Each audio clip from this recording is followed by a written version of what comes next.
Ruang rapat utama di lantai 42 gedung Adhitama biasanya riuh dengan bisik-bisik spekulasi bisnis, namun pagi ini, ruangan itu seolah diselimuti oleh lapisan es yang tak terlihat. Udara terasa tipis, mencekik siapa saja yang berani menarik napas terlalu dalam. Di ujung meja jati panjang yang mengilat, Kirana duduk dengan jemari yang saling bertaut erat di bawah meja. Ia bisa merasakan keringat dingin membasahi telapak tangannya, meski pendingin ruangan disetel pada suhu rendah.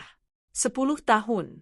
10 tahun adalah waktu yang lama untuk melupakan, namun bagi sebagian orang, 10 tahun hanyalah kedipan mata untuk memupuk sebuah kebencian hingga mengakar ke tulang sumsum.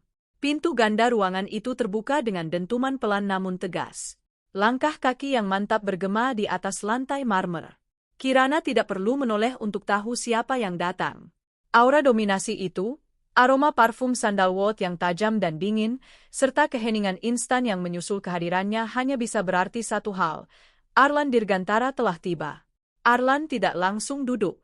Ia berdiri di kepala meja, membiarkan asistennya meletakkan koper kulit di sampingnya. Matanya yang setajam elang menyapu ruangan, melewati para jajaran direksi yang berkeringat, dan akhirnya berhenti tepat pada Kirana. Untuk sesaat, waktu seolah berhenti. Kirana memberanikan diri mendongak, dan hatinya mencelos.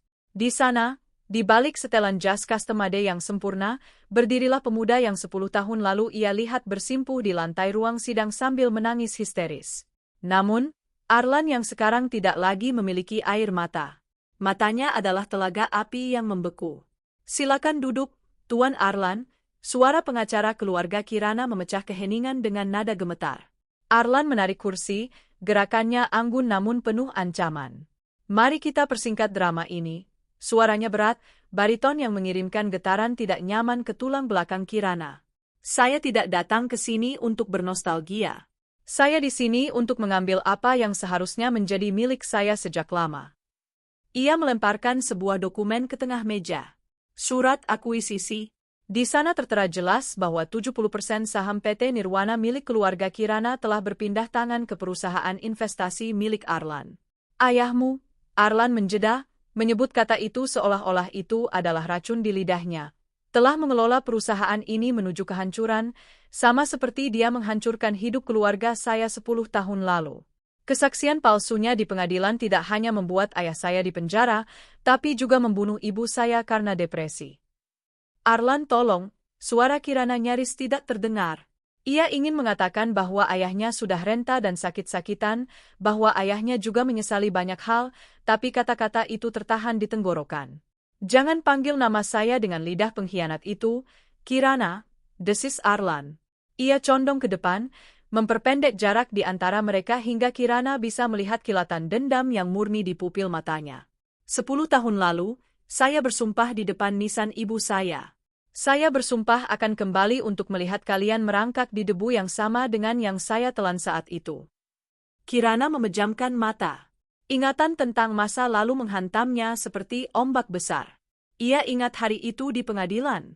Ia ingat ayahnya, dengan wajah pucat, memberikan kesaksian yang menyudutkan ayah Arlan dalam kasus korupsi besar yang sebenarnya tidak dilakukannya. Kirana yang saat itu masih remaja hanya bisa menonton dari kursi penonton, tidak tahu bahwa kebohongan itu akan menjadi warisan yang harus ia bayar dengan seluruh hidupnya. "Perusahaan ini adalah satu-satunya yang tersisa dari ayah," ucap Kirana, berusaha menjaga suaranya agar tidak pecah. "Dia sedang sakit, Arlan. Jika kau mengambil ini, kau membunuhnya." Arlan tertawa, sebuah tawa kering tanpa humor yang membuat bulu kuduk berdiri. "Membunuhnya? Itu terlalu murah hati. Saya ingin dia hidup cukup lama untuk melihat putrinya kehilangan segalanya. Saya ingin dia merasakan bagaimana rasanya menjadi pecundang yang tidak memiliki apa-apa untuk diberikan kepada keluarganya." Arlan kemudian berdiri, merapikan kancing jasnya dengan tenang. Keangkuhannya begitu mutlak. Ia mengitari meja, berjalan perlahan ke arah Kirana. Setiap langkahnya terasa seperti detak jam menuju eksekusi. Ia berhenti tepat di belakang kursi Kirana, membungkuk sedikit hingga napasnya yang hangat menerpa telinga Kirana. "Kau tahu, Kirana, kamu adalah aset tercantik yang dimiliki perusahaan ini sekarang. Dan seperti semua aset yang saya beli, saya berniat menggunakannya hingga tidak ada yang tersisa."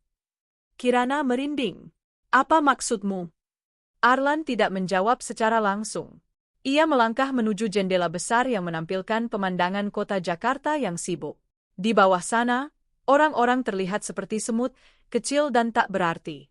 Persis seperti perasaan Kirana saat ini.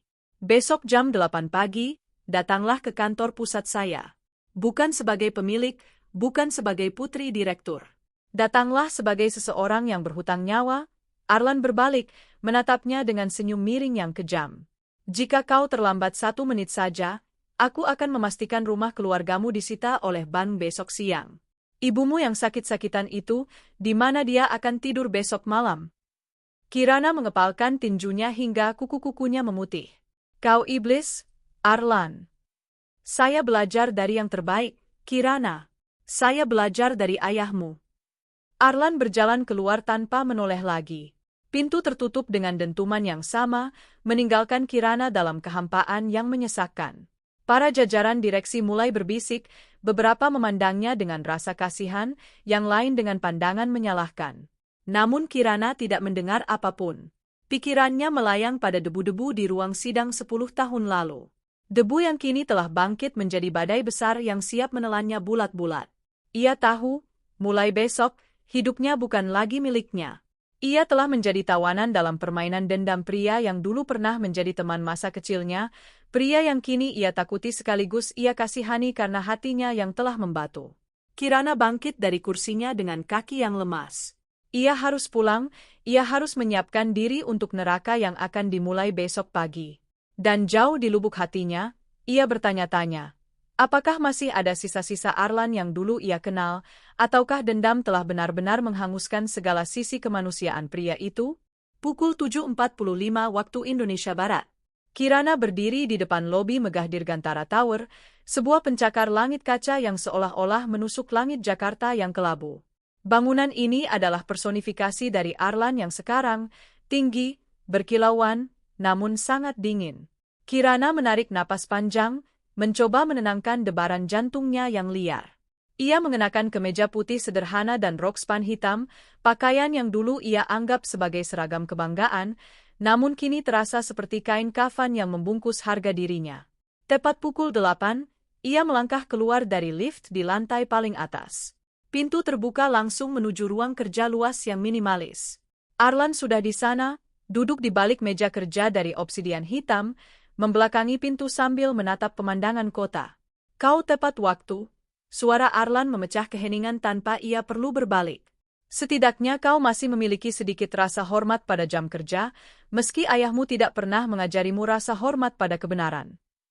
Kirana mengepalkan tangannya di samping tubuh. Aku di sini, Arlan. Apa yang kau inginkan? Arlan memutar kursinya perlahan. Ia menyesap kopi hitam pekatnya, matanya menelusuri penampilan Kirana dari ujung kepala hingga ujung kaki dengan tatapan menilai yang membuat Kirana merasa telanjang. Kirana duduk di kursi kulit di depan meja Arlan. Di atas meja itu, terdapat sebuah map merah tebal. Arlan mendorongnya ke arah Kirana. Itu adalah kontrak kerja pribadimu, kata Arlan datar. 1 tahun. Kau akan menjadi asisten pribadiku, 24 jam sehari, 7 hari seminggu. Kau akan melakukan apapun yang kupinta, kapanpun kupinta. Sebagai imbalannya, aku akan menunda penyitaan aset keluargamu dan membiayai pengobatan ibumu di Singapura. Kirana membuka map itu. Matanya membelalak membaca poin-poin di dalamnya.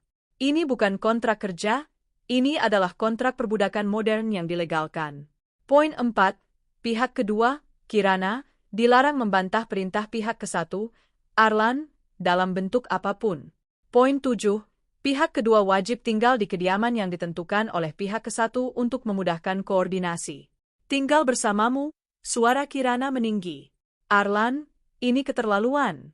Aku bisa bekerja dari kantormu, tapi tinggal di rumahmu.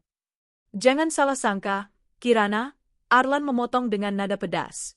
Aku tidak memintamu tinggal bersamaku karena aku merindukanmu. Aku ingin kau di sana agar aku bisa melihatmu setiap saat. Aku ingin setiap kali aku merasa marah atas apa yang terjadi pada ibuku, aku bisa melihat wajah putri orang yang menyebabkannya. Aku ingin kau menjadi pengingat abadi bagiku tentang mengapa aku tidak boleh berhenti membenci.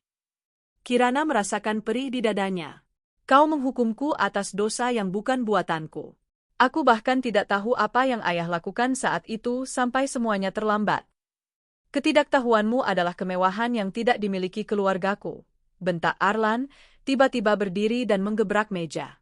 Suaranya menggelegar di ruangan luas itu. Saat ayahku membusuk di penjara, kau sekolah di luar negeri dengan uang hasil keringat orang-orang yang ayahmu tipu. Kau menikmati fasilitas mewah sementara aku harus bekerja serabutan untuk membelikan obat ibuku yang sekarat. Jangan bicara soal keadilan padaku. Keheningan yang mencekam kembali turun. Napas Arlan memburu, matanya memerah menahan amarah yang telah ia pendam selama 1 dekade. Kirana menunduk, air mata mulai menggenang di sudut matanya. Ia tidak bisa membantah. Fakta bahwa ia hidup nyaman sementara Arlan menderita adalah kenyataan yang tak terbantahkan, meski ia tidak pernah meminta semua itu. Tanda tangani, perintah Arlan, suaranya kembali dingin dan datar, seolah ledakan amarah tadi tidak pernah terjadi. Ia menyodorkan sebuah pena berlapis emas. Dengan tangan gemetar, Kirana meraih pena itu. Setiap goresan tintanya terasa seperti mencabik-cabik sisa martabat yang ia miliki. Setelah selesai, ia mendorong map itu kembali. Bagus, Arlan mengambil map itu. Tugas pertamamu sederhana. Buatkan aku kopi. Tanpa gula, tanpa krimer. Dan pastikan suhunya tepat 80 derajat Celcius. Jika terlalu panas, kau harus membuatnya ulang. Jika terlalu dingin, kau akan meminumnya sendiri sampai habis di depanku. Kirana tertegun. Ini adalah bentuk perundungan kecil yang sengaja diciptakan untuk merendahkannya. Ia berdiri dan berjalan menuju dapur kecil di sudut ruangan. Tangannya masih gemetar saat ia menyeduh kopi. Ia merasa seperti pelayan di perusahaan yang dulu keluarganya bangun dari nol. Saat ia menyajikan kopi itu, Arlan menyesapnya sedikit. Ia kemudian menuangkan seluruh isi cangkir itu ke lantai marmer yang bersih, tepat di depan kaki Kirana. Cairan hitam itu menciprati sepatu hak tinggi Kirana. Terlalu pahit, ucap Arlan tanpa ekspresi. Bersihkan lantainya, lalu buatkan lagi. Kirana menatap cairan hitam di lantai, lalu menatap Arlan. Ada petugas kebersihan untuk ini, Arlan. Di sini, kau adalah petugas kebersihannya, asistennya, dan segalanya bagiku. Bersihkan. Sekarang. Kirana menggigit bibir bawahnya hingga hampir berdarah. Ia berlutut di lantai, mengambil tisu dari meja, dan mulai menyeka tumpahan kopi itu. Di atasnya, Arlan memperhatikan setiap gerakannya dengan tatapan puas yang dingin. Dari posisi ini, Kirana merasa sangat kecil. Ia bisa melihat sepatu pantofel Arlan yang mengilat, sangat dekat dengan tangannya. Kau tahu, Kirana? Arlan berbisik sambil memperhatikan Kirana yang sedang berlutut. Ini baru permulaan. Aku punya 365 hari untuk memastikan kau merasakan setiap tetes penderitaan yang aku rasakan dulu. Kirana tidak menjawab. Ia terus menyeka lantai, membiarkan air matanya jatuh dan bercampur dengan sisa kopi di lantai. Ia sadar, 1 tahun ini akan menjadi perjalanan panjang di dalam neraka. Namun, di tengah rasa sakit dan penghinaan itu, Kirana bersumpah dalam hati, ia akan bertahan. Bukan hanya untuk ibunya atau rumahnya, tapi untuk membuktikan pada Arlan bahwa meski ia bisa merampas hartanya, ia tidak akan pernah bisa menghancurkan jiwanya. Arlan kembali ke kursinya, membuka laptop seolah-olah tidak ada hal besar yang terjadi. Namun, jika ada yang memperhatikan lebih dekat, jari-jari Arlan sedikit bergetar saat ia mengetik. Ada sesuatu yang mengusik nuraninya melihat Kirana berlutut di depannya, sesuatu yang ia tekan kuat-kuat dengan tumpukan dendam yang tebal. Selesai, Tuan, ucap Kirana pelan setelah lantai bersih kembali. Buatkan lagi kopi yang baru. Dan jangan berani-berani menangis di depanku lagi. Air matamu tidak berharga di gedung ini. Kirana berdiri, merapikan roknya, dan kembali ke dapur. Perang baru saja dimulai, dan di babak pertama ini, Arlan telah memenangkan segalanya. Namun, gema dendam itu mulai memantul ke arah yang tidak terduga, menciptakan getaran yang suatu saat nanti akan meruntuhkan dinding es di hati mereka berdua. Minggu kedua di bawah kendali Arlan terasa seperti siksaan yang tidak berujung. Kirana tidak lagi mengenali dirinya sendiri. Rambutnya yang biasanya tertata rapi kini seringkali hanya diikat asal-asalan karena ia harus bangun pukul 4 pagi untuk menyiapkan segala keperluan Arlan sebelum pria itu berangkat ke kantor. Namun, tantangan sesungguhnya bukan pada kelelahan fisik, melainkan pada bagaimana Arlan sengaja mengoyak harga dirinya di depan orang lain. Malam ini ada gala amal The Golden Magnolia, ucap Arlan tanpa mengalihkan pandangan dari dokumen di tangannya. Ia duduk di kursi belakang mobil mewah, sementara Kirana duduk di sampingnya dengan tumpukan jadwal di pangkuan. Kirana tersentak. The Golden Magnolia adalah acara tahunan elit di mana keluarganya dulu selalu menjadi tamu kehormatan. Kau ingin aku menyiapkan setelan jasmu? Bukan hanya itu, Arlan menoleh, senyum tipis yang meremehkan tersungging di bibirnya. Kau akan ikut denganku. Pakai gaun ini. Arlan menyodorkan sebuah kotak bludru hitam besar. Di dalamnya terdapat sebuah gaun sutra berwarna merah darah yang sangat mencolok, bukan gaya Kirana yang biasanya elegan dan bersahaja. Gaun itu dirancang untuk menarik perhatian, untuk menjadikan pemakainya pusat pembicaraan. Arlan, semua orang di sana mengenalku. Mereka tahu apa yang terjadi pada perusahaanku. Aku tidak mungkin datang ke sana sebagai asistenku. Arlan memotong dengan tajam. Atau kau malu karena sekarang kau hanyalah bayang-bayang dari pria yang dulu kau remehkan? Jangan membantah, Kirana. Ingat poin nomor 4 di kontrakmu. Malam itu, di aula hotel berbintang 5, lampu kristal memantulkan cahaya yang menyilaukan. Kirana melangkah di samping Arlan, merasa setiap pasang mata di ruangan itu menghujamnya seperti belati. Bisik-bisik mulai terdengar saat mereka melewati kerumunan. Lihat, bukankah itu Kirana Adhitama, putri dari koruptor itu? Kasihan sekali, sekarang dia harus mengekor pada Arlan Dirgantara untuk bertahan hidup. Benar-benar jatuh dari langit keselokan, ya. Kirana menggigit bibir dalamnya, berusaha menahan tangis. Ia merasa seperti binatang sirkus yang dipamerkan Arlan untuk menunjukkan kemenangannya. Arlan sengaja membawanya berkeliling, menyapa rekan bisnis lama ayah Kirana, dan memperkenalkannya dengan nada yang menghina. Kalian tentu ingat Kirana, kata Arlan kepada sekelompok pengusaha. Dia sangat berbakat. Sekarang dia mengurus semua hal kecil untukku, termasuk membawakan tas dan memastikan kopiku tidak terlalu pahit. Benar kan, Kirana? Kirana hanya bisa mengangguk kaku. Benar, Tuan Arlan. Rasa sakit itu bukan lagi sekadar luka, tapi sayatan yang sengaja digoreskan Arlan sedalam mungkin. Namun, di tengah penghinaan itu, sesuatu yang tak terduga terjadi. Seorang pengusaha muda, mantan tunangan Kirana yang membatalkan pertunangan tepat setelah kasus ayahnya mencuat, menghampiri mereka. Pria itu, bernama Satya, menatap Kirana dengan pandangan rendah yang menjijikkan. Wah, Kirana, aku tidak menyangka seleramu turun drastis. Dari tunanganku menjadi pesuruh Arlan? Jika kau butuh uang, kau bisa datang padaku, aku bisa memberimu pekerjaan yang lebih menghibur, ucap Satya sambil mencoba menyentuh dagu Kirana. Sebelum tangan Satya menyentuh kulit Kirana, sebuah tangan kokoh mencengkeram pergelangan tangan Satya dengan kekuatan yang membuat pria itu meringis. Itu tangan Arlan. Dia asisten pribadiku, Satya. Suara Arlan mendesis dingin, jauh lebih menyeramkan daripada saat ia membentak Kirana di kantor. Hanya aku yang berhak mengatur atau menyentuhnya. Jika kau punya masalah dengan seleranya, itu artinya kau punya masalah denganku. Dan percayalah, kau tidak ingin memiliki masalah dengan Dirgantara Group. Satya memucat dan segera menarik tangannya, lalu bergumam meminta maaf sebelum menghilang di kerumunan. Kirana terpaku. Ia menatap Arlan, mencari penjelasan di mata pria itu. Mengapa Arlan membelanya? Bukankah Arlan sendiri yang ingin mempermalukannya? Jangan besar kepala, ucap Arlan dingin seolah bisa membaca pikiran Kirana. Ia melepaskan tangan Kirana yang sempat ia pegang tanpa sadar. Aku tidak membelamu. Aku hanya tidak suka orang lain merusak barang milikku sebelum aku selesai menggunakannya. Acara berlanjut, namun Arlan tidak lagi memperkenalkan Kirana dengan nada menghina. Ia justru menyuruh Kirana duduk di meja pojok yang tenang dan memberinya segelas air. Larut malam saat perjalanan pulang, keheningan di dalam mobil terasa berbeda. Tidak ada ketegangan yang menyesakkan, hanya kelelahan yang luar biasa.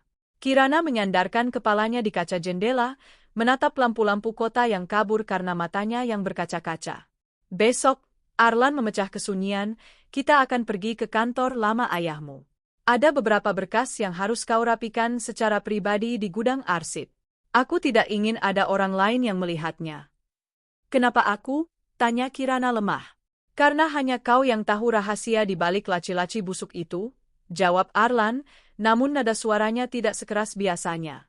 Ia melirik Kirana yang terlihat sangat rapuh di balik gaun merah itu. Ada denyut aneh di dada Arlan, sebuah rasa yang ia klasifikasikan sebagai puas karena melihatnya menderita, namun jauh di lubuk hati, ia tahu itu adalah rasa bersalah yang mulai merayap. Arlan membuang muka, kembali mengeraskan hatinya. Ia tidak boleh lupa. Ia tidak boleh goyah hanya karena wajah pucat wanita di sampingnya. Luka 10 tahun lalu belum sembuh, dan ia yakin menyakiti Kirana adalah satu-satunya cara untuk menutup luka itu. Namun, Arlan tidak tahu bahwa di gudang arsip besok, sebuah rahasia besar menanti untuk ditemukan, rahasia yang akan mengubah arah dendamnya selamanya. Gudang arsip PT Nirwana terletak di rubanah yang lembab dan berdebu. Cahaya lampu neon yang berkedip-kedip memberikan kesan suram pada deretan lemari besi yang berjejer seperti nisan di pemakaman masa lalu. Arlan berdiri di ambang pintu, menyilangkan tangan di dada, memperhatikan Kirana yang mulai membuka satu persatu kotak kardus yang telah berjamur. Aku ingin semua laporan keuangan dari tahun saat ayahku dijebak dikumpulkan, perintah Arlan. Jangan lewatkan satu lembar pun. Aku tahu ayahmu menyembunyikan salinan asli di suatu tempat. Kirana terbatuk karena debu yang beterbangan. Ia mulai bekerja dalam diam. Jam demi jam berlalu. Arlan sempat pergi untuk menerima telepon, meninggalkan Kirana sendirian di tengah tumpukan kertas yang menguning. Bagi Kirana, setiap dokumen yang ia sentuh adalah serpihan kenangan yang menyakitkan. Ia melihat tanda tangan ayahnya yang dulu gagah, kini terasa seperti simbol pengkhianatan. Namun, saat ia menggeser sebuah lemari besi tua di pojok ruangan yang paling gelap, ia menemukan sesuatu yang aneh. Di lantai semen di bawah lemari itu, terdapat sebuah kotak besi kecil, sebuah brankas tanam yang tertutup debu tebal. Jantung Kirana berdegup kencang. Ia ingat ayahnya pernah menggumamkan sesuatu tentang asuransi terakhir saat pria tua itu mulai jatuh sakit. Dengan tangan gemetar, Kirana mencoba memasukkan tanggal lahir ibunya sebagai kode. Klik. Brankas itu terbuka. Di dalamnya bukan berisi emas atau uang, melainkan sebuah map kulit berwarna coklat tua dan sebuah kaset rekaman kecil. Kirana membuka map itu dan mulai membaca. Matanya membelalak. Nafasnya tercekat. Itu bukan laporan keuangan biasa. Itu adalah korespondensi rahasia antara ayahnya dan seseorang berinisial H. Di sana tertera dengan jelas bahwa ayah Kirana diancam. Jika ia tidak memberikan kesaksian palsu untuk menyudutkan ayah Arlan, maka Kirana, yang saat itu masih sekolah, akan dihilangkan. Lebih mengejutkan lagi, ada bukti transfer dana besar-besaran dari rekening perusahaan ke sebuah firma cangkang milik Hadi Suwandi, pria yang kini menjabat sebagai direktur operasional di perusahaan Arlan, sekaligus orang yang paling dipercaya Arlan untuk membantu aksi akuisisinya. Apa yang kau temukan? Suara bariton Arlan menggelegar di ruangan itu, membuat Kirana tersentak hingga menjatuhkan map tersebut. Arlan berjalan mendekat, matanya tertuju pada brankas yang terbuka. Bukan apa-apa, jawab Kirana cepat, mencoba menutupi dokumen itu dengan tubuhnya. Ia tahu Arlan tidak akan percaya padanya. Arlan akan menganggap ini sebagai taktik kotor lainnya untuk mencuci nama ayahnya. Arlan mencengkeram bahu Kirana dan menyisihkannya dengan kasar. Ia memungut map coklat itu. Kau pikir kau bisa menyembunyikan sesuatu dariku di gedung yang sudah menjadi milikku? Arlan mulai membaca. Awalnya, wajahnya menunjukkan kemarahan yang meluap-luap, namun perlahan-lahan, ekspresinya berubah menjadi pucat pasi.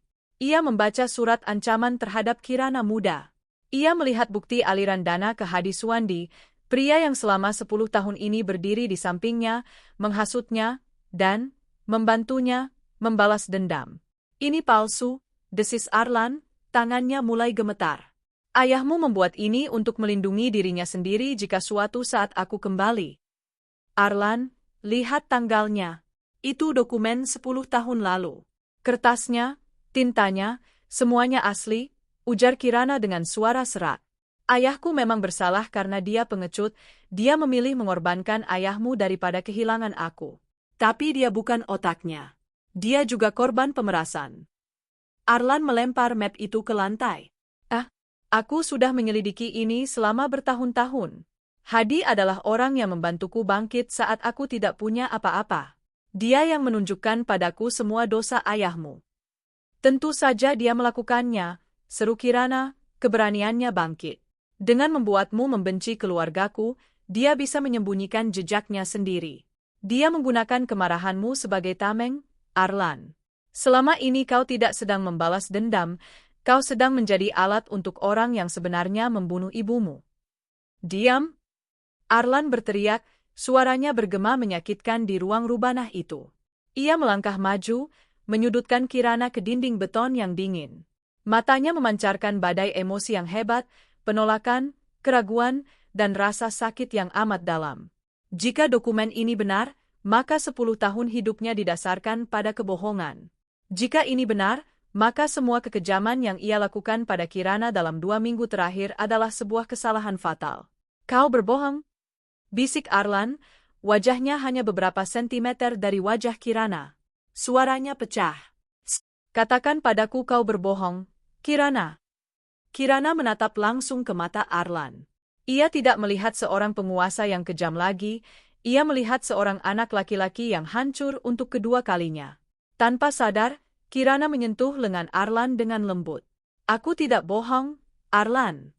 Di dalam sana ada kaset rekaman. Putarlah. Dengarkan suara Hadi yang mengancam ayahku. Arlan terdiam membeku. Sentuhan lembut Kirana terasa seperti sengatan listrik yang meruntuhkan tembok pertahanannya. Selama bertahun-tahun, ia menganggap Kirana sebagai musuh, sebagai objek untuk menyalurkan rasa sakitnya. Namun sekarang, melihat bukti bahwa Kirana juga adalah alasan mengapa ayahnya melakukan dosa itu, Arlan merasa dunianya runtuh. Ia melepaskan Kirana, mengambil kaset rekaman itu, dan berjalan keluar tanpa mengucapkan sepatah kata pun. Langkahnya limbung, tidak lagi mantap seperti biasanya. Kirana terduduk di lantai gudang yang dingin, dikelilingi oleh debu masa lalu. Ia tidak merasa menang. Ia justru merasakan sesak yang luar biasa. Ia tahu, kebenaran ini tidak akan menyembuhkan Arlan dalam semalam. Sebaliknya, kebenaran ini akan menghancurkan fondasi hidup pria itu. Di atas sana, di ruang kerjanya yang mewah, Arlan mengunci pintu. Ia memutar kaset itu. Suara serak Hadi Suwandi terdengar jelas, merencanakan kehancuran keluarga Dirgantara sambil menekan keluarga Adhitama. Arlan jatuh terduduk di lantai. Untuk pertama kalinya dalam 10 tahun, air mata jatuh di pipinya. Ia telah menjadi monster bagi orang yang seharusnya tidak ia benci, dan ia telah memeluk ular beludru yang sebenarnya menghancurkan hidupnya. Malam itu, gema di balik dendam mulai berubah menjadi melodi penyesalan yang memilukan. Setelah penemuan di gudang arsip, Arlan menjadi sosok yang jauh lebih pendiam. Ia tidak lagi membentak, namun ia juga tidak meminta maaf. Ia hanya menatap Kirana dengan pandangan yang sulit diartikan, campuran antara rasa bersalah, kebingungan, dan sisa-sisa kemarahan yang tidak tahu harus dilabuhkan kemana. 2 hari kemudian, Arlan memerintahkan Kirana untuk menemaninya meninjau lahan proyek di pinggiran Bogor. Perjalanan itu seharusnya singkat, namun langit Jawa Barat punya rencana lain. Awan hitam pekat menggantung rendah sejak mereka meninggalkan Jakarta, dan saat mobil memasuki kawasan perbukitan yang sepi, hujan turun dengan intensitas yang mengerikan. Blar, petir menyambar, dan tiba-tiba mesin mobil mewah itu terbatuk sebelum akhirnya mati total. Supir Arlan mencoba menyalakan mesin berkali-kali, namun nihil. Maaf, Tuan Arlan. Sepertinya ada masalah pada sistem kelistrikan karena air hujan, ucap supir itu panik. Sial, umpat Arlan pelan. Ia memeriksa ponselnya. Tidak ada sinyal. Kirana, ponselmu? Sama, Arlan.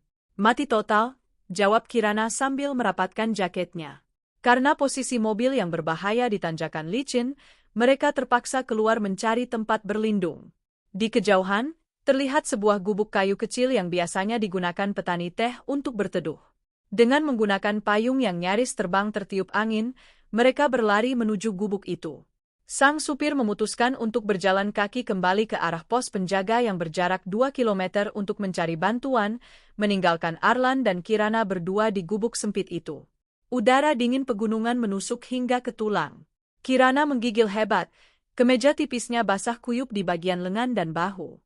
Gubuk itu hanya berukuran 3 kali 3 meter, memaksa mereka duduk berdekatan di atas bangku bambu yang keras. "Pakai ini," ucap Arlan tiba-tiba. Ia melepas jaswal mahalnya dan menyampirkannya ke bahu Kirana. "Tidak usah, Arlan. Kau juga kedinginan," tolak Kirana halus. "Jangan membantah. Aku tidak mau asistenku mati kena hipotermia sebelum pekerjaannya selesai," balas Arlan, meski nadanya tidak lagi sekejam biasanya. Keheningan menyusul, hanya suara hujan yang menghantam atap seng gubuk dengan berisik. Arlan duduk menyandar pada tiang kayu, matanya menatap kosong ke arah deretan pohon teh yang samar tertutup kabut. "Kenapa kau tidak memberitahuku sejak awal tentang ancaman itu?" tanya Arlan pelan, suaranya hampir tenggelam oleh suara hujan. Kirana menunduk, memilin ujung jas Arlan yang kebesaran di tubuhnya. "Siapa yang akan percaya pada putri seorang pria yang sudah dicap penipu oleh seluruh negeri? Kau datang padaku dengan mata yang penuh api, Arlan. Bicara padamu saat itu sama saja dengan menuangkan bensin ke dalam api." Arlan menghela napas panjang, kepalanya terdongak menatap langit-langit gubuk. "Selama 10 tahun, aku membangun hidupku di atas satu fondasi, menghancurkan keluargamu. Aku belajar, bekerja, dan menumpuk kekayaan hanya agar aku punya cukup kekuatan untuk membalas dendam. Sekarang, setelah tahu fondasi itu rapuh." Ia menjeda, suaranya bergetar. "Aku merasa seperti orang bodoh yang tersesat di tengah hutan tanpa kompas." Kirana memberanikan diri menyentuh punggung tangan Arlan yang dingin. "Kau bukan bodoh. Kau hanya terluka, Arlan. Rasa sakit membuat kita seringkali hanya melihat apa yang ingin kita lihat." Arlan menoleh, menatap tangan Kirana di atas tangannya. Untuk pertama kalinya dalam bertahun-tahun, ia tidak menarik diri. Ia justru membalik telapak tangannya dan menggenggam jemari Kirana.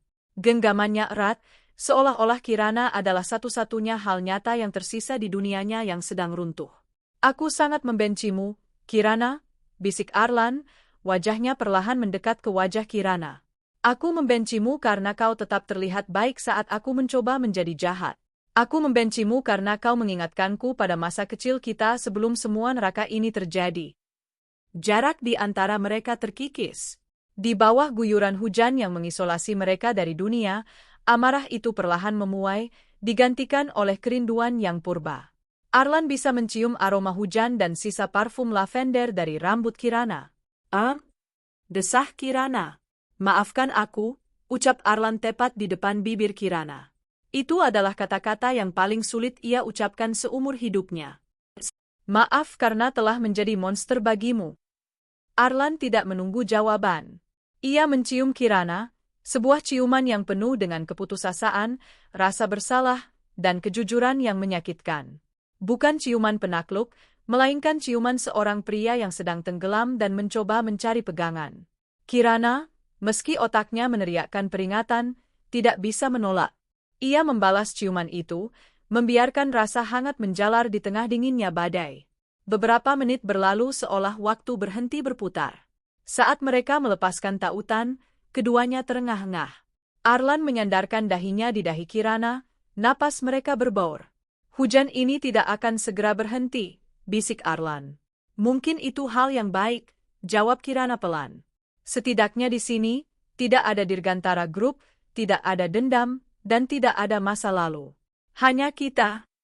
Namun, di balik keintiman yang baru tumbuh itu, Arlan tahu satu hal, Hadi Suwandi masih ada di luar sana. Dan pria itu tidak akan membiarkan Arlan dan Kirana menemukan kedamaian begitu saja. Badai di luar mungkin akan reda, tapi badai yang sesungguhnya baru saja akan dimulai saat mereka kembali ke Jakarta. Arlan merangkul Kirana, menariknya lebih dekat untuk berbagi kehangatan. Di tengah kegelapan gubuk itu, dinding es yang membeku selama 10 tahun akhirnya retak sepenuhnya, membiarkan aliran emosi yang selama ini tertahan mulai mengalir deras. Dunia Arlan seolah berputar. Suara klakson mobil di kejauhan terdengar seperti dengungan lebah yang menyakitkan di telinganya. Saat kakinya melangkah melewati ambang pintu apartemen penthouse-nya, lututnya lemas. Jika Kirana tidak segera menangkap lengannya, Arlan pasti sudah mencium lantai marmer yang dingin. Arlan, kau panas sekali, seru Kirana panik. Telapak tangannya yang menyentuh dahi Arlan terasa seperti menyentuh bara api. Arlan mencoba bergumam, berusaha mempertahankan keangkuhannya, namun kesadarannya mulai meredup. Tubuhnya yang biasanya tegap dan perkasa kini terasa ringkih dalam rangkulan Kirana. Dengan susah payah, Kirana membantunya berjalan menuju kamar utama, membaringkan pria itu di atas tempat tidur berseprai sutra abu-abu yang maskulin. Selama 3 hari berikutnya, peran mereka berbalik total. Kirana bukan lagi asisten yang terintimidasi, melainkan seorang perawat yang tak kenal lelah. Pada malam pertama, Arlan menderita delirium hebat. Dalam tidurnya yang gelisah, ia terus memanggil nama ibunya dan menggumamkan kata-kata permintaan maaf yang tidak jelas. Kirana duduk di tepi tempat tidur, mengganti kompres air hangat di dahi Arlan setiap 30 menit. Ia melihat sisi Arlan yang paling rentan, seorang pria yang selama 1 dekade membebani pundaknya dengan gunung kebencian, kini hancur karena kelelahan kronis dan tekanan batin. Jangan pergi, Ibu, jangan pergi, racau Arlan dengan suara serak. Tangannya meraba-raba udara, mencari pegangan. Kirana segera menangkap tangan itu, menggenggamnya erat. Aku di sini, Arlan. Kau tidak sendirian. Sentuhan itu seolah menjadi jangkar bagi Arlan. Napasnya yang memburu perlahan mulai teratur. Kirana menatap wajah Arlan yang sedang terlelap, guratan keras di rahangnya sedikit melunak. Ia bertanya-tanya, bagaimana mungkin pria yang begitu kejam saat bekerja bisa terlihat begitu kesepian saat tidur? Di hari kedua, panas Arlan mulai turun, namun ia masih terlalu lemah untuk duduk. Kirana memasakkan bubur jagung hangat, resep lama ibunya, dan membawanya ke kamar. Aku bisa makan sendiri, protes Arlan saat melihat Kirana membawa mangkuk. Suaranya masih lemah, namun ego lamanya mencoba bangkit. Duduk saja dan buka mulutmu, Arlan. Jangan membuatku menggunakan poin nomor 4 di kontrak kerja untuk memaksamu makan, balas Kirana dengan nada bercanda yang berani. Arlan tertegun. Ia menatap Kirana, lalu perlahan tersenyum tipis, sebuah senyum tulus yang pertama kali Kirana lihat sejak mereka dewasa. Arlan akhirnya menyerah dan membiarkan Kirana menyuapinya. Kenapa kau melakukan ini? Tanya Arlan di sela-sela suapan. Aku sudah menghancurkan reputasimu, merampas perusahaanmu, dan memperlakukanmu seperti sampah. Kau punya kesempatan emas untuk meracuniku atau setidaknya meninggalkanku membusuk di sini. Kirana meletakkan mangkuknya di meja nakas. Ia menatap mata Arlan dengan kejujuran yang telanjang. Karena jika aku membalas dendam padamu, maka aku tidak ada bedanya denganmu yang dulu.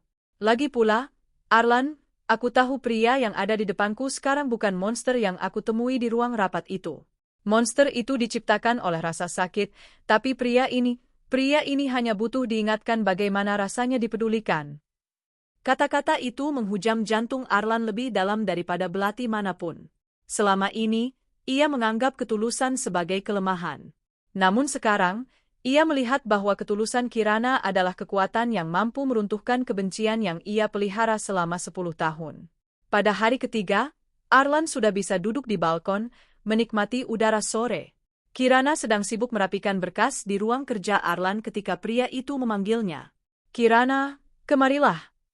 Kirana menghampirinya. Arlan memberikan sebuah amplop coklat besar yang tersegel. Apa ini? Surat pembatalan akuisisi PT Nirwana, ucap Arlan datar, namun matanya menatap lekat pada Kirana. Aku juga sudah mengirimkan tim medis terbaik ke Singapura untuk menjemput ibumu. Semua biayanya sudah kulunasi untuk setahun ke depan. Kirana menutup mulutnya dengan tangan, air mata mulai mengalir. Arlan, kau tidak perlu melakukan ini. Aku perlu, potong Arlan tegas. Ia berdiri, meski langkahnya masih sedikit goyah, dan berjalan mendekati Kirana. Aku tidak bisa menghapus apa yang sudah kulakukan padamu dalam beberapa minggu terakhir. Tapi aku bisa berhenti menjadi orang yang menghalangi kebahagiaanmu. Arlan mengambil tangan Kirana, mencium punggung tangannya dengan lembut. Kontrak kerja itu, anggap saja sudah terbakar. Kau bebas, Kirana. Kau boleh pergi sekarang. Kirana terpaku. Kebebasan yang ia impikan kini ada di depan mata, namun entah mengapa, kakinya terasa berat untuk melangkah keluar dari apartemen itu. Ia melihat ke arah Arlan, yang sekarang memalingkan wajah ke arah matahari terbenam, seolah-olah sudah siap untuk ditinggalkan kembali dalam kesepiannya. "Bagaimana denganmu?" tanya Kirana pelan. "Bagaimana dengan Hadi Suwandi?" Mendengar nama itu, rahang Arlan kembali mengeras. Mata elangnya kembali bersinar, namun kali ini dengan tujuan yang berbeda. Dia pikir dia bisa menggunakan tanganku untuk menghancurkan kalian. Dia salah besar. Aku akan membereskan pengkhianat itu dengan caraku sendiri. "Jangan lakukan sendiri," ucap Kirana mantap. Ia melangkah maju, berdiri di samping Arlan. "Dia menghancurkan hidup kita berdua, Arlan. Izinkan aku membantumu mengakhirinya." Arlan menoleh, terkejut dengan keberanian wanita di sampingnya. Di detik itu, ia menyadari satu hal yang paling menakutkan sekaligus paling indah dalam hidupnya. Ia tidak hanya berhenti membenci Kirana. Ia telah jatuh cinta pada orang yang seharusnya menjadi musuh bebuyutannya. Titik balik itu telah terlampaui. Mereka bukan lagi penindas dan tawanan, melainkan sekutu yang terikat oleh luka masa lalu dan harapan masa depan. Suasana di kantor pusat Dirgantara Group tidak lagi sama bagi Arlan. Jika sebelumnya setiap sudut ruangan ini adalah simbol kemenangannya, kini setiap inci bangunan ini terasa seperti monumen kebohongan yang dibangun oleh Hadi Suwandi. Arlan duduk di kursi kebesarannya, namun matanya terus tertuju pada pintu jati yang tertutup rapat, menunggu kedatangan pria yang selama ini ia anggap sebagai mentor sekaligus penyelamatnya. Di sampingnya, Kirana berdiri dengan setumpuk dokumen hasil investigasi mandiri yang mereka lakukan selama beberapa hari terakhir. Mereka tidak lagi menggunakan jalur resmi. Arlan menggunakan jaringan intelijen pribadinya untuk melacak aliran dana Hadi 10 tahun yang lalu. Tok, tok, tok. Hadi Suwandi masuk dengan senyum lebar yang biasanya terasa hangat, namun kini terlihat seperti seringai serigala bagi Arlan. "Arlan, selamat atas kesembuhanmu. Aku dengar kau sempat tumbang setelah perjalanan ke Bogor. Harusnya kau membiarkan aku yang menangani proyek itu," ucap Hadi dengan nada kebapakan yang sangat meyakinkan. Arlan tidak membalas senyum itu. Ia memutar layar monitornya, memperlihatkan sebuah grafik transaksi ban yang rumit.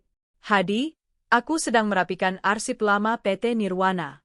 Aku menemukan sesuatu yang menarik. Sebuah perusahaan bernama Silverstone Holdings. Kau tahu siapa pemilik di balik firma cangkang ini?" Senyum Hadi tidak luntur, namun matanya sedikit menyipit. "Aku tidak yakin, Arlan. Bisnis sebesar ini punya banyak relasi. Kenapa tiba-tiba tertarik pada firma lama?" "Karena," Kirana menyela, suaranya tenang namun tajam, "firma itulah yang menerima aliran dana dari ayahku sesaat setelah dia memberikan kesaksian palsu. Dan firma itu juga yang mengirimkan dana ke rekening luar negeri atas namamu, Tuan Hadi." Ruangan itu mendadak sunyi. Topeng keramahan Hadi perlahan retak, digantikan oleh ekspresi dingin yang tak pernah Arlan lihat sebelumnya. Pria tua itu tertawa kecil, suara tawa yang kering dan penuh racun. "Jadi, si putri kecil sudah mulai menggigit." Hadi menatap Kirana dengan pandangan rendah, lalu beralih ke Arlan. "Arlan, kau tidak akan percaya pada omong kosong ini, kan? Aku adalah orang yang mengangkatmu dari selokan saat semua orang membuangmu. Aku yang memberimu modal untuk membangun kerajaan ini." "Kau memberiku modal dari uang yang kau curi dari ayahku," bentak Arlan, emosinya meledak. Ia berdiri dan menggebrak meja. "Kau menjebak ayahku agar dia masuk penjara, kau memeras ayah Kirana agar dia berbohong, dan kau membiarkan aku tumbuh dengan kebencian yang membakar jiwaku hanya agar kau bisa mengendalikan aku." Hadi terdiam sejenak, lalu ia menarik kursi dan duduk tanpa diundang. Ia menyilangkan kaki dengan santai. "Lalu kenapa jika itu benar? Kau sudah mendapatkan apa yang kau inginkan, Arlan. Kau sukses, kau kaya, dan kau sudah menghancurkan keluarga Adhitama seperti impianmu. Kita berdua menang." "Ibuku mati karena depresi, Hadi. Dia mati karena mengira suaminya adalah seorang kriminal." Suara Arlan pecah karena amarah dan kepedihan. "Ibumu adalah korban yang malang, itu saja," jawab Hadi dengan bahu terangkat ringan. "Tapi lihat dirimu sekarang. Tanpa dendam itu, kau tidak akan menjadi singa seperti sekarang." Aku tidak menghancurkanmu, Arlan. Aku menempamu. Mendengar pengakuan yang begitu dingin, Kirana merasa mual. Ia menyadari bahwa Hadi bukan sekadar pengkhianat bisnis, tapi seorang sosiopat yang mempermainkan nyawa orang lain demi kekuasaan. Aku sudah menyerahkan semua bukti ini ke pihak berwenang pagi ini, Hadi, ucap Arlan dengan nada yang sangat tenang, sebuah ketenangan yang menandakan kehancuran total. Semua asetmu sudah dibekukan. Kau tidak akan keluar dari gedung ini sebagai orang bebas. Wajah Hadi berubah merah padam. Ia berdiri, menatap Arlan dengan kebencian yang murni. Kau pikir kau bisa menjatuhkanku begitu saja? Aku tahu semua rahasia kotor perusahaan ini, Arlan. Jika aku jatuh, aku akan memastikan Dirgantara Group ikut tenggelam bersamaku. Dan kau, Kirana, kau pikir dia mencintaimu? Dia hanya merasa bersalah. Begitu rasa bersalahnya hilang, dia akan melihatmu sebagai pengingat akan kebodohannya sendiri. Hadi berjalan keluar dengan langkah gusar tepat saat beberapa petugas kepolisian masuk ke area lobi. Arlan jatuh terduduk kembali di kursinya, menyembunyikan wajah di kedua telapak tangannya. Kebenaran itu memang membebaskan, tapi rasanya sangat menyakitkan. Arlan merasa seolah seluruh hidupnya adalah sebuah panggung sandiwara yang disutradarai oleh musuhnya sendiri.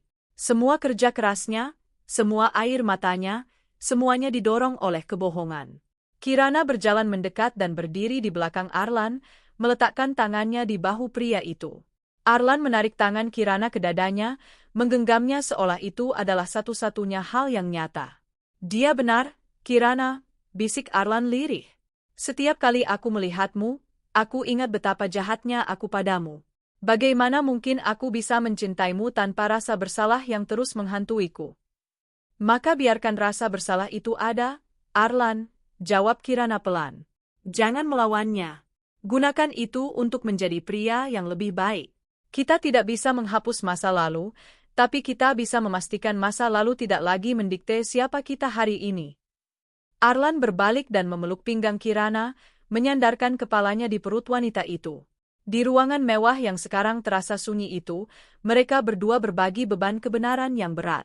Musuh mereka memang sudah kalah, namun luka di hati mereka masih menganga lebar, menunggu waktu dan ketulusan untuk mulai mengering. Namun, di luar sana, Hadi Suwandi belum sepenuhnya menyerah.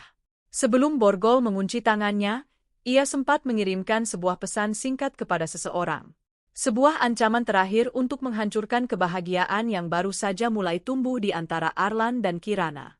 Setelah penangkapan Hadi Suwandi, gedung Dirgantara Group terasa seperti sebuah katedral tua yang kosong, megah namun dingin. Arlan telah berhasil membersihkan namanya dan nama ayah Kirana secara hukum, namun ada satu hal yang tidak bisa ia bersihkan dengan dokumen atau pengacara, nuraninya sendiri. Kirana berdiri di tengah ruang tengah apartemen Arlan. Di samping kakinya terdapat sebuah koper kecil. Ia tidak lagi memakai gaun mahal atau seragam asisten. Ia kembali mengenakan pakaian sederhananya, namun kali ini ia terlihat lebih tegak, lebih berwibawa.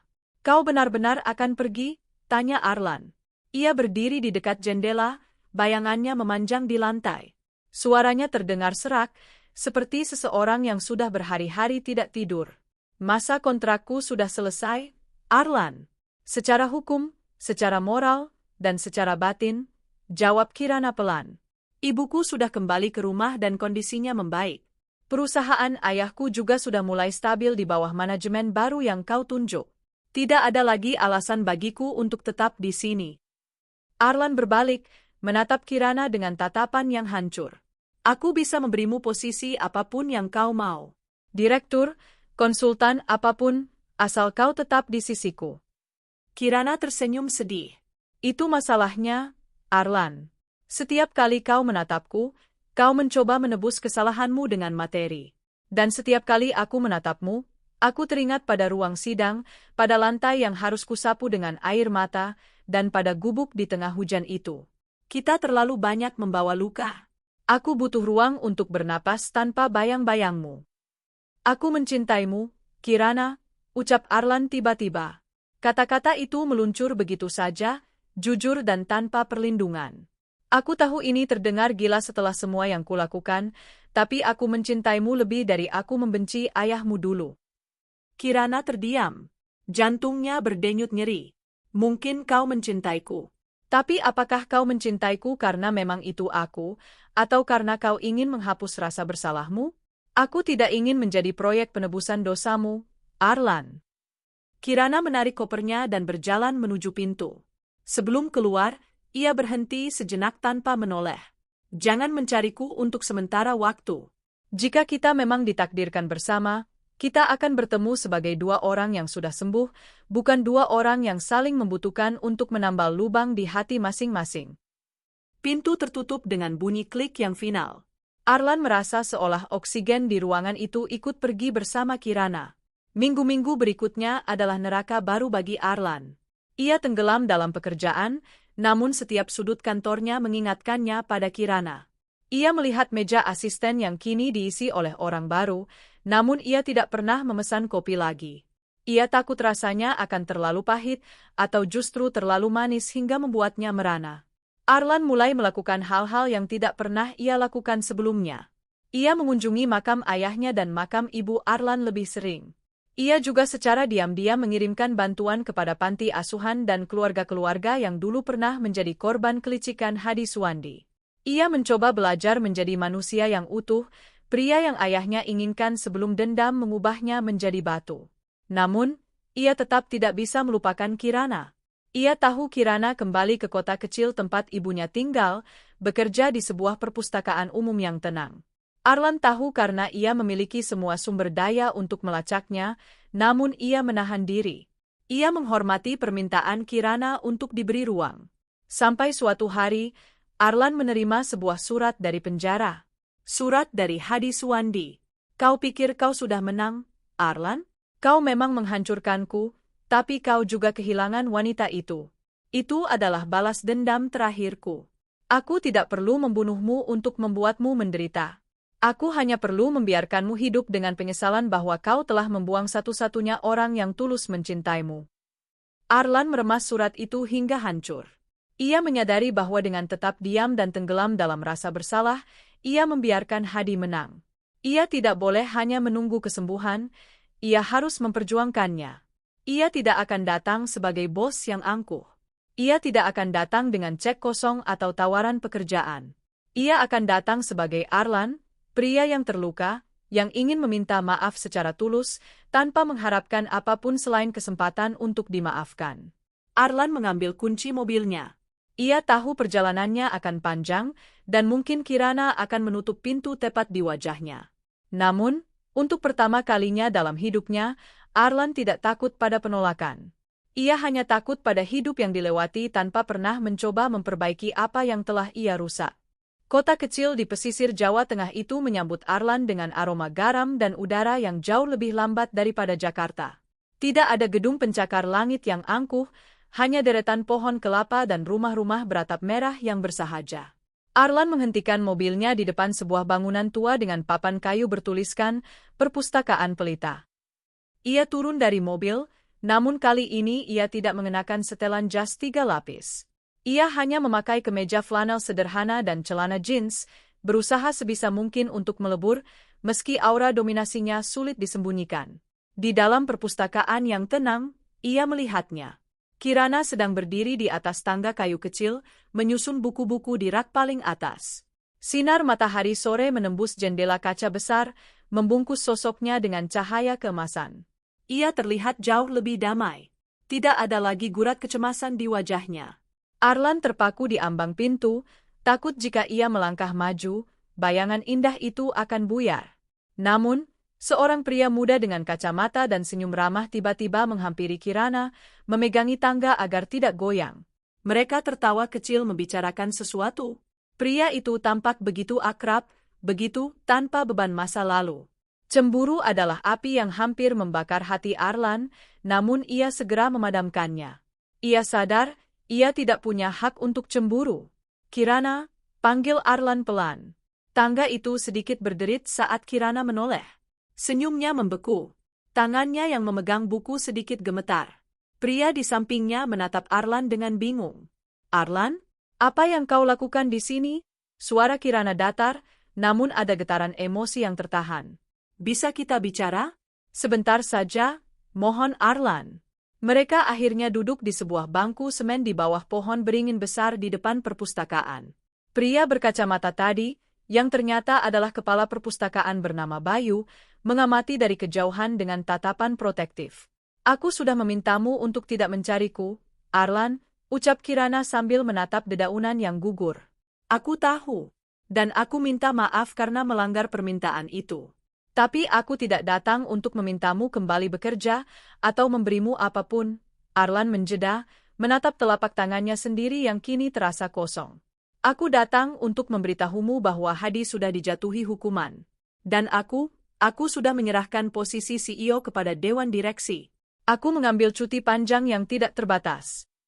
Kirana menoleh, matanya menunjukkan rasa terkejut. Kau meninggalkan Dirgantara Group? Itu adalah segalanya bagimu. Dulu, iya. Karena aku pikir itu adalah satu-satunya caraku untuk membuktikan bahwa aku lebih kuat dari rasa sakitku. Tapi setelah kau pergi, gedung itu hanya terasa seperti makam besar. Aku tidak butuh kekuasaan untuk merasa hidup, Kirana. Aku butuh kedamaian. Arlan mengeluarkan sebuah kotak kecil dari sakunya. Bukan berisi cincin berlian, melainkan sebuah kunci tua yang berkarat, kunci rumah masa kecil Arlan yang dulu disita dan akhirnya ia beli kembali. Aku akan merenovasi rumah ini, ucap Arlan lirih. Bukan sebagai monumen kesedihan, tapi sebagai tempat tinggal. Aku ingin memulai dari bawah, seperti saat ayahku masih ada. Tanpa dendam, tanpa kemarahan. Kirana terdiam cukup lama. Kenapa kau memberitahuku semua ini? Karena kau adalah satu-satunya orang yang tahu siapa aku sebenarnya di balik semua topeng itu. Aku ingin kau tahu bahwa aku sedang mencoba, Kirana. Aku tidak lagi mengejarmu karena rasa bersalah. Aku mengejarmu karena aku menyadari bahwa tanpa dirimu, aku hanya kembali menjadi bayangan yang berjalan. Bayu pria yang baik, ucap Kirana tiba-tiba, melirik ke arah perpustakaan. Dia mengenalku sebagai Kirana yang biasa. Bukan putri koruptor, bukan asisten yang tertindas. Bersamanya, hidup terasa sangat sederhana. Hati Arlan mencelos. Aku tahu. Dan jika kau memilih hidup yang sederhana itu bersamanya, aku akan pergi. Aku hanya ingin kau tahu bahwa penyesalanku adalah hal yang paling nyata dalam hidupku saat ini. Arlan berdiri, merasa bahwa kehadirannya mungkin hanya akan merusak ketenangan yang telah susah payah dibangun Kirana. Ia mulai berjalan pergi menuju mobilnya. Langkahnya terasa berat, setiap langkah seolah menarik paksa jiwanya dari tempat itu. Arlan! Suara Kirana menghentikannya. Arlan berbalik. Kirana berdiri beberapa langkah di belakangnya, matanya berkaca-kaca. Butuh waktu lama untuk menyembuhkan luka yang sengaja digores, Arlan. Jangan berharap satu kunjungan bisa menghapus 10 tahun kebencian. Aku tahu, jawab Arlan tulus. Aku punya sisa hidupku untuk menunggu, jika itu memang diperlukan. Kirana tidak memintanya tinggal, tapi ia juga tidak menyuruhnya untuk tidak kembali lagi. Bagi Arlan, itu adalah secercah harapan yang lebih dari cukup. Ia masuk ke mobilnya dengan perasaan yang berbeda, bukan lagi sebagai pemburu yang mengejar mangsa, melainkan sebagai seorang peziarah yang mencari pengampunan. Malam itu, di kamar hotel kecilnya, Arlan menulis sesuatu di buku catatannya. Dendam adalah api yang menghanguskan rumahnya sendiri, tapi cinta adalah embun yang muncul setelah api padam. Perjalanan menuju bab terakhir telah dimulai. 1 tahun telah berlalu sejak pertemuan di perpustakaan pesisir itu. Musim telah berganti, dan begitu pula dengan hati yang dulu penuh dengan duri. Jakarta masih sama sibuknya, namun bagi Arlan, hiruk-pikuk ibu kota bukan lagi medan perang. Ia telah benar-benar melepaskan jabatan eksekutifnya dan kini lebih banyak bergerak di bidang yayasan pendidikan untuk anak-anak kurang mampu, sebuah jalan hidup yang ia pilih untuk menghormati memori ibunya. Sore itu, Perpustakaan Pelita merayakan hari jadinya yang ke-50. Sebuah acara sederhana digelar di taman depan, di bawah pohon beringin yang sama tempat Arlan dan Kirana bicara setahun lalu. Kirana tampak sibuk mengatur anak-anak yang akan mementaskan pembacaan puisi. Ia mengenakan kebaya kutu baru berwarna krem yang anggun, rambutnya disanggul modern dengan selipan bunga melati kecil. Arlan datang tanpa pemberitahuan. Ia berdiri di kerumunan paling belakang, memperhatikan Kirana dari jauh. Ia melihat bagaimana wanita itu tertawa lepas, Bagaimana ia menyentuh kepala anak-anak dengan kasih sayang. Kirana telah benar-benar sembuh. Dan melihat itu, Arlan merasa misinya sudah selesai, meski jika itu berarti ia harus tetap menjadi pengamat dari kejauhan. Setelah acara selesai dan tamu-tamu mulai pulang, Kirana sedang merapikan beberapa kursi kayu ketika ia merasakan sebuah kehadiran di belakangnya. Ia tidak menoleh, namun ia mengenali aroma itu, campuran antara sandalwood yang kini terasa lebih hangat dan wangi tanah setelah hujan. "Kau datang?" ucap Kirana pelan. "Aku tidak bisa melewatkan perayaan tempat yang menyelamatkanmu," jawab Arlan. Ia berjalan mendekat, membantu Kirana mengangkat kursi kayu yang berat. Mereka bekerja dalam diam untuk beberapa saat, sebuah keheningan yang kini tidak lagi canggung atau menyesakkan, melainkan menenangkan. Seperti dua instrumen yang akhirnya menemukan nada dasar yang sama. "Bayu sudah pindah ke Semarang bulan lalu," ujar Kirana tiba-tiba, memecah kesunyian. "Dia mendapatkan posisi kepala perpustakaan daerah di sana. Dia pria yang baik, Arlan. Tapi seperti yang kukatakan dulu, dia mengenalku sebagai Kirana yang biasa. Dan ternyata itu tidak cukup." Arlan menghentikan gerakannya. Ia menatap Kirana, mencoba mencari makna di balik kata-katanya. "Apa maksudmu?" Kirana berbalik, menatap langsung ke mata elang Arlan yang kini telah melembut. "Hidup yang sederhana itu memang nyaman, Arlan. Tapi di dalam kenyamanan itu, ada bagian dari diriku yang merasa hampa. Aku menyadari bahwa aku tidak bisa benar-benar melupakan masa lalu jika aku hanya melarikan diri darinya. Aku butuh seseorang yang tahu betapa dalamnya lukaku, karena hanya dia yang tahu betapa berartinya saat aku akhirnya bisa tersenyum kembali." Arlan merasakan jantungnya berdegup kencang. Harapan yang selama setahun ini ia jaga dalam lumbung kesabaran kini mulai bersemi. "Kirana, aku bukan pria yang sempurna. Aku masih membawa bayang-bayang Arlan yang kejam itu di dalam diriku." "Kita semua punya bayangan, Arlan." Kirana melangkah maju, memperpendek jarak di antara mereka. Ia mengulurkan tangannya, menyentuh rahang Arlan yang kini terasa lebih kasar karena ia membiarkan sedikit cambang tumbuh. "Tapi kau telah membuktikan bahwa kau bisa memilih untuk tidak menjadi bayangan itu. Kau sudah merenovasi rumah masa kecilmu, kan?